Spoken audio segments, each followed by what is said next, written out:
इस संसार में कोई किसी का नहीं। यह वाक्य सुनने में कठोर लगता है, परंतु श्री कृष्ण के अनुसार यह जीवन का सबसे बड़ा सत्य है और इसी सत्य को समझ लेने से मनुष्य दुखों से मुक्त होने लगता है। गीता में श्री कृष्ण अर्जुन से कहते हैं कि मनुष्य जन्म से अकेला आता है और मृत्यु के समय भी अकेला ही जाता है। जो बीच का समय है वही माया का खेल है, जहां हमें लगता है कि यह मेरा है, वह मेरा है, पर वास्तव में कुछ भी हमारा नहीं है। श्री कृष्ण कहते हैं कि शरीर, संबंध, धन, पद, सम्मान सब नश्वर हैं। आज जो अपने हैं वे कल परिस्थितियों के कारण दूर हो सकते हैं। माता पिता, भाई बहन, पत्नी, पति, मित्र सब अपने अपने कर्म और भाग्य से जुड़े हैं। जब तक कर्म मिलते हैं तब तक साथ है, जब कर्म पूरे हो जाते हैं तब मार्ग अलग हो जाते हैं। इसलिए गीता में श्री कृष्ण सिखाते हैं कि किसी से आसक्ति मत जोड़ो, क्योंकि आसक्ति ही दुख का कारण बनती है। जब मनुष्य यह मान लेता है कि यह मेरा है, तभी भय जन्म लेता है, छिन जाने का भय, खो देने का भय। श्री कृष्ण कहते हैं जो तुम्हारा था ही नहीं उसके चले जाने का शोक क्यों। गीता का मूल उपदेश यही है कि जो कुछ भी तुम्हारे पास है वह ईश्वर की देन है। तुम्हें केवल उसका उपयोग करने का अधिकार है, स्वामित्व का नहीं। इसलिए कर्म करो पर फल की इच्छा मत रखो, यही निष्काम कर्म है। इस संसार में कोई किसी का नहीं, इसका अर्थ यह नहीं कि प्रेम मत करो या संबंध मत निभाओ। श्री कृष्ण स्वयं प्रेम के प्रतीक हैं। इसका अर्थ यह है कि संबंध निभाओ पर उनसे बंधो मत, प्रेम करो पर निर्भर मत हो जाओ। जब तुम किसी को अपने सुख का कारण बना लेते हो तब वही व्यक्ति तुम्हारे दुख का कारण बन जाता है। श्री कृष्ण कहते हैं कि जो मनुष्य अपने भीतर स्थिर है वही सच्चा सुखी है। महाभारत में जब अर्जुन मोह में फंस जाता है तब श्री कृष्ण उसे यही समझाते हैं कि जिनके लिए तुम शोक कर रहे हो वे पहले भी नहीं थे और बाद में भी नहीं रहेंगे। आत्मा न जन्म लेती है न मरती है। जो नष्ट होता है वह केवल शरीर है, इसलिए जो चला जाता है वह गया नहीं, केवल रूप बदला है। इस सत्य को समझ लेने वाला मनुष्य कभी टूटता नहीं। श्री कृष्ण के अनुसार संसार एक पाठशाला है जहां हर व्यक्ति हमें कुछ सिखाने आता है। कोई प्रेम सिखाने आता है, कोई त्याग, कोई धैर्य और कोई वैराग्य। जब शिक्षा पूरी हो जाती है तब वह व्यक्ति हमारे जीवन से चला जाता है। इसलिए किसी के जाने पर स्वयं को दोष मत दो, न ही ईश्वर को कोसो। समझो कि उसका उद्देश्य पूरा हो गया। जब मनुष्य यह स्वीकार कर लेता है कि इस संसार में कोई स्थायी नहीं है, तब उसके भीतर अद्भुत शांति जन्म लेती है। वह अपेक्षाओं से मुक्त हो जाता है। अपेक्षा ही दुख की जड़ है। श्री कृष्ण कहते हैं जिसे किसी से कुछ नहीं चाहिए वही सबसे धनी है। जो स्वयं में पूर्ण है वही सच्चा योगी है। अंत में श्री कृष्ण यही कहते हैं कि यदि इस संसार में कोई वास्तव में तुम्हारा है तो वह केवल परमात्मा है। वही जन्म जन्मांतर तक साथ रहता है। मनुष्य बदल जाते हैं, परिस्थितियां बदल जाती हैं, पर कृष्ण नहीं बदलते। इसलिए संसार से नहीं, कृष्ण से जुड़ो, क्योंकि जब तुम कृष्ण के हो जाते हो तब संसार की कोई भी कमी तुम्हें तोड़ नहीं सकती। यही गीता का सार है, यही श्री कृष्ण का गूढ़ उपदेश है। इस संसार में कोई किसी का नहीं, इसलिए दुख से नहीं, धर्म से जुड़ो। लोगों से नहीं, परम सत्य से जुड़ो और बाहरी सहारे नहीं, अपने भीतर के कृष्ण को पहचानो। श्री कृष्ण आगे समझाते हैं कि जब मनुष्य यह सत्य सुनता है कि इस संसार में कोई किसी का नहीं, तब उसका मन तुरंत विरोध करता है। वह कहता है यदि कोई मेरा नहीं है तो फिर माता की ममता, पिता का स्नेह, पत्नी का प्रेम, संतान का लगाव, मित्रता की गर्माहट, यह सब क्या है। श्री कृष्ण कहते हैं यह सब सत्य है पर स्थायी नहीं। जैसे यात्री सराय में एक रात साथ ठहरते हैं, भोजन करते हैं, बातें करते हैं और सुबह होते ही अपने अपने मार्ग पर निकल जाते हैं, वैसे ही यह जीवन है। सराय में मिले साथी हमारे नहीं हो जाते, परंतु उस एक रात का व्यवहार सच्चा होता है। यही दृष्टि जीवन में रखो। श्री कृष्ण अर्जुन को उदाहरण देते हुए समझाते हैं कि जिस दिन तुम जन्मे थे उस दिन तुम्हारे पास कोई संबंध नहीं था, न कोई मित्र, न शत्रु, न अपना, न पराया। समय के साथ संबंध बने, नाम मिले, पहचान बनी, पर मृत्यु के समय तुम वही हो जाओगे जो जन्म के समय थे, नंगे सत्य के साथ अकेले। तब जो लोग आज मेरे कहलाते हैं वे पीछे खड़े रह जाएंगे। इसलिए जो साथ चल ही नहीं सकता उसे अपने जीवन का केंद्र मत बना लो। एक किसान का उदाहरण देते हुए श्री कृष्ण का भाव समझो। किसान खेत में बीज बोता है, मेहनत करता है, पानी देता है, पर वह यह तय नहीं कर सकता कि बारिश कब होगी या ओलावृष्टि आएगी या नहीं। यदि वह फसल को अपनी संपत्ति मानकर बैठ जाए तो हर प्राकृतिक आपदा उसे तोड़ देगी, पर यदि वह अपना कर्म करता रहे और फल ईश्वर पर छोड़ दे तो हानि भी उसे तोड़ नहीं पाएगी। यही जीवन है। संबंध खेत हैं, कर्म बीज है और फल ईश्वर के हाथ में है। श्री कृष्ण यह भी कहते हैं कि मनुष्य सबसे अधिक दुख तब पाता है जब वह किसी को अपने जीवन का आधार बना लेता है। पत्नी पति को आधार मान लेती है, पति पत्नी को, संतान माता पिता को। जब वही आधार डगमगाता है तो पूरा जीवन हिल जाता है। गीता सिखाती है कि आधार केवल आत्मा और परमात्मा को बनाओ, बाकी सब सहयात्री हैं, सहारा नहीं। महाभारत में धृतराष्ट्र का उदाहरण इस सत्य को और गहरा कर देता है। पुत्र मोह में अंधे धृतराष्ट्र ने यही माना कि उसके पुत्र ही उसके अपने हैं। उसी मोह ने उसे धर्म से दूर कर दिया। परिणाम यह हुआ कि जिन पुत्रों को वह अपना सब कुछ मानता था, वही उसके जीवन का सबसे बड़ा दुख बन गए। श्री कृष्ण यह संकेत देते हैं कि जहां मेरा और तेरा शुरू होता है, वहीं विनाश की नींव पड़ती है। श्री कृष्ण कहते हैं कि जब तुम यह स्वीकार कर लेते हो कि कोई स्थायी नहीं है, तब तुम्हारे भीतर करुणा जन्म लेती है, कठोरता नहीं। तुम लोगों से कुछ पाने के लिए प्रेम नहीं करते, बल्कि देने के लिए प्रेम करते हो। तब तुम्हारा प्रेम शुद्ध हो जाता है। ऐसा प्रेम बंधन नहीं बनाता, बल्कि मुक्त करता है। एक दीपक और हवा का उदाहरण भी इस सत्य को स्पष्ट करता है। यदि दीपक हवा के भरोसे जल रहा हो तो हल्की सी हवा भी उसे बुझा देगी, पर यदि दीपक का तेल भीतर प्रचुर हो तो हवा उसे बुझा नहीं सकती। वैसे ही जो मनुष्य बाहरी संबंधों के सहारे जीता है, वह जल्दी टूट जाता है। जो अपने भीतर स्थिर है, वही हर परिस्थिति में जलता रहता है। श्री कृष्ण अंत में यह भी समझाते हैं कि इस संसार में कोई किसी का नहीं। इस सत्य को जानने वाला मनुष्य कृतज्ञ नहीं बनता, बल्कि अधिक जागरूक बनता है। वह हर संबंध को उपहार समझता है, अधिकार नहीं। वह हर दिन को अंतिम दिन मानकर जीता है। इसलिए वह शिकायत नहीं करता, अपेक्षा नहीं पालता, और जब कोई चला जाता है तो वह टूटता नहीं, वह मौन होकर सत्य को स्वीकार कर लेता है। यही गीता का गहन संदेश है। संसार को पकड़ने की कोशिश मत करो, क्योंकि जो पकड़ में आता है वही छूटता भी है। स्वयं को जानो, आत्मा में स्थित हो जाओ। जब तुम भीतर से पूर्ण हो जाते हो, तब संसार का होना या न होना तुम्हारी शांति को छीन नहीं सकता। यही श्री कृष्ण का मार्ग है, यही वास्तविक मुक्ति है। श्री कृष्ण आगे और गहराई से सत्य को खोलते हैं कि इस संसार में कोई किसी का नहीं, क्योंकि मनुष्य जिस बंधन को अपना समझता है, वह वास्तव में समय द्वारा दिया गया एक भ्रम है। श्री कृष्ण कहते हैं कि समय ही सबसे बड़ा शिक्षक है। जो आज तुम्हारे साथ खड़ा है, वही कल समय के फेर से दूर हो सकता है। समय न रिश्ते देखता है, न भावना, न प्रेम, वह केवल कर्म देखता है। इसलिए जो व्यक्ति समय को नहीं समझता, वह जीवन को भी नहीं समझ पाता। एक राजा का उदाहरण श्री कृष्ण की शिक्षा को स्पष्ट करता है। राजा के पास सत्ता थी, वैभव था, हजारों सेवक थे।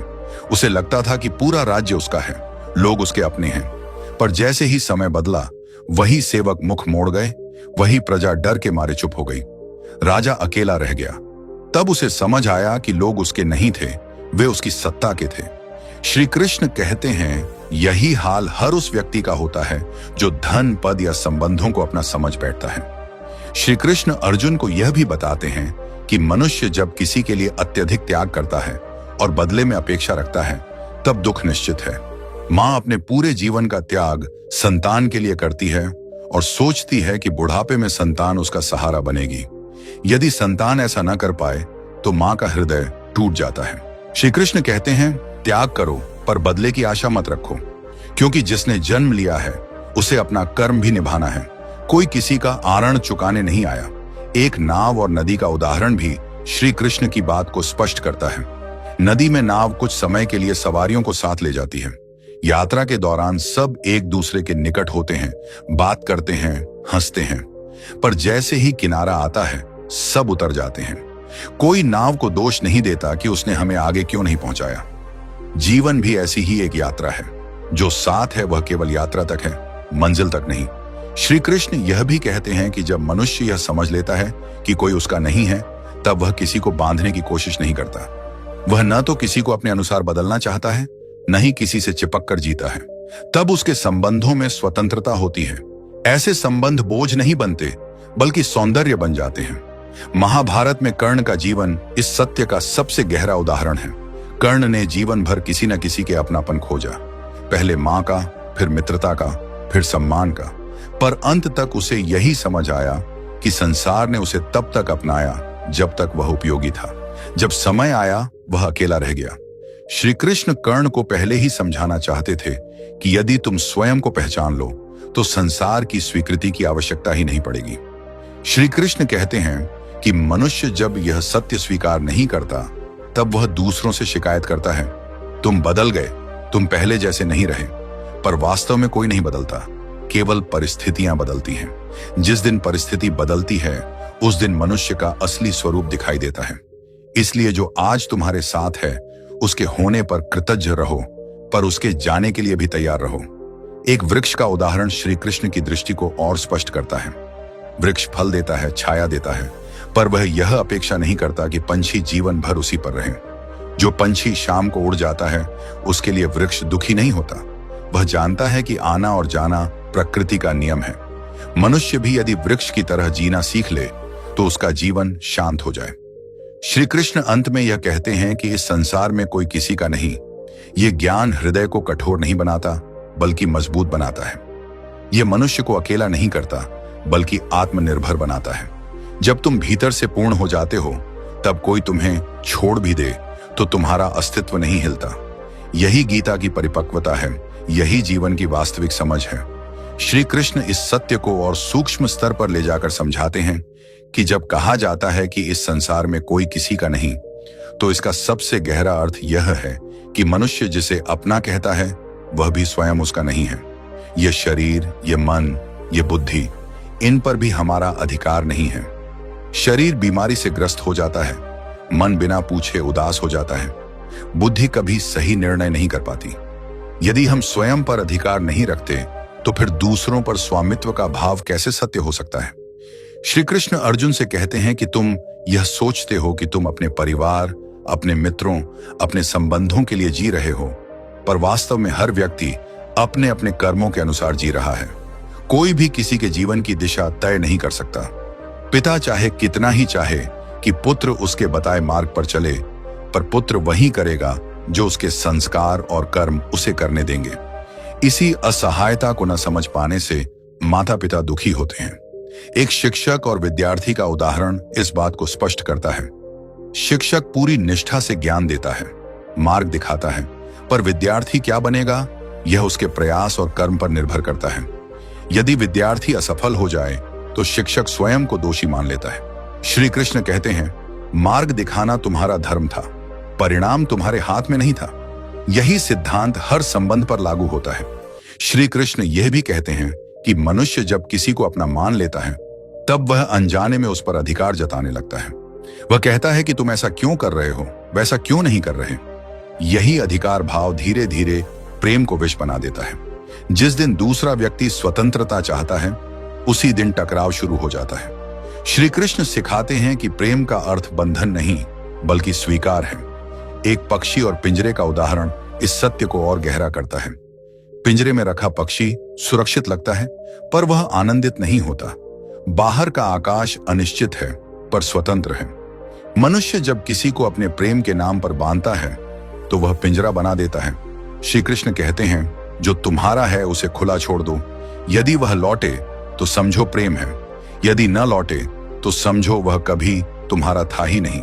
श्री कृष्ण यह भी समझाते हैं कि संसार में सबसे बड़ा भ्रम यह है कि कोई हमें पूर्ण कर देगा। पत्नी सोचती है पति उसे पूर्ण करेगा, पति सोचता है पत्नी, माता पिता सोचते हैं संतान। पर गीता स्पष्ट कहती है कि जो स्वयं अधूरा है वह दूसरे को भी अधूरा ही देगा। पूर्णता बाहर नहीं भीतर से आती है। जब तक मनुष्य स्वयं से जुड़ा नहीं है तब तक कोई संबंध उसे तृप्त नहीं कर सकता। महाभारत में गांधारी का जीवन इस सत्य का मूक उदाहरण है। उसने अपने पति के लिए अपनी आंखों पर पट्टी बांध ली। उसने सोचा कि उसका यह त्याग उसके जीवन को अर्थ देगा, पर अंत में उसने वही देखा, उसका त्याग उसके पुत्रों को धर्मी नहीं बना सका। श्री कृष्ण यह संकेत देते हैं कि त्याग भी तभी सार्थक होता है जब वह विवेक से किया जाए, मोह से नहीं। श्री कृष्ण कहते हैं कि जब मनुष्य यह जान लेता है कि कोई उसका नहीं है तब वह दूसरों को बदलने की कोशिश छोड़ देता है। वह उन्हें जैसा है वैसा स्वीकार करता है। इससे संबंध टूटते नहीं बल्कि हल्के हो जाते हैं। हल्के संबंध बोझ नहीं बनते, वे जीवन को सरल बनाते हैं। एक नदी का उदाहरण अंत में इस सत्य को स्थिर करता है। नदी बहती है, वह किनारों को पकड़कर नहीं चलती। जहां मार्ग मिलता है वह बह जाती है, जहां अवरोध आता है वह दिशा बदल लेती है। नदी दुखी नहीं होती कि पत्थर ने उसका रास्ता क्यों रोका। मनुष्य यदि नदी की तरह जीना सीख ले तो उसे कोई छोड़ भी दे, कोई बदल भी जाए तो उसके भीतर शांति बनी रहती है। श्री कृष्ण का अंतिम भाव यही है कि इस संसार में कोई किसी का नहीं। इस सत्य को समझने वाला व्यक्ति कठोर नहीं बल्कि स्थिर हो जाता है। वह प्रेम करता है पर डूबता नहीं, वह निभाता है पर टूटता नहीं। यही गीता का मौन उपदेश है, यही आत्मज्ञान का द्वार है।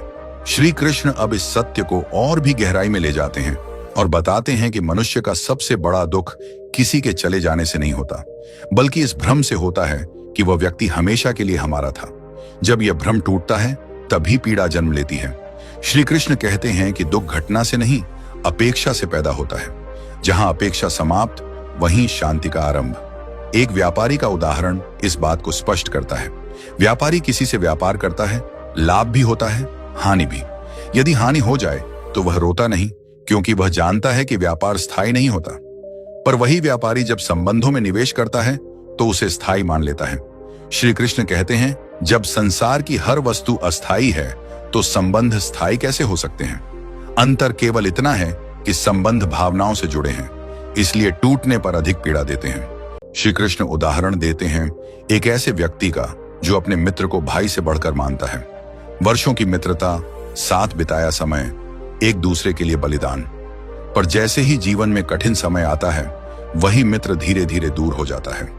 तब मनुष्य कहता है कि मैंने गलत इंसान को अपना मान लिया। श्री कृष्ण कहते हैं, नहीं अर्जुन, गलती इंसान में नहीं थी, गलती इस मान्यता में थी कि वह हमेशा रहेगा।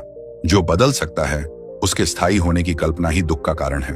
श्री कृष्ण यह भी बताते हैं कि संसार में सबसे अधिक पीड़ा वहां होती है जहां हम कहते हैं मैंने अपना सब कुछ दे दिया। गीता कहती है कि जिसने सब कुछ दिया उसने विवेक नहीं दिया। विवेक के बिना दिया गया त्याग बंधन बन जाता है। जब तुम किसी के लिए अपना अस्तित्व ही मिटा देते हो तब वह प्रेम नहीं रहता, वह आसक्ति बन जाती है। आसक्ति का अंत हमेशा कष्ट में होता है। एक नदी और किनारे का उदाहरण श्री कृष्ण के भाव को स्पष्ट करता है। नदी किनारों के कारण बहती है पर वह उनसे चिपकी नहीं रहती। यदि किनारे न हो तो नदी बिखर जाएगी। यदि नदी किनारों से चिपक जाए तो बहना बंद कर देगी। वैसे ही संबंध आवश्यक हैं पर चिपकाव विनाशकारी है। श्री कृष्ण कहते हैं, संबंध सीमा है, जीवन नहीं।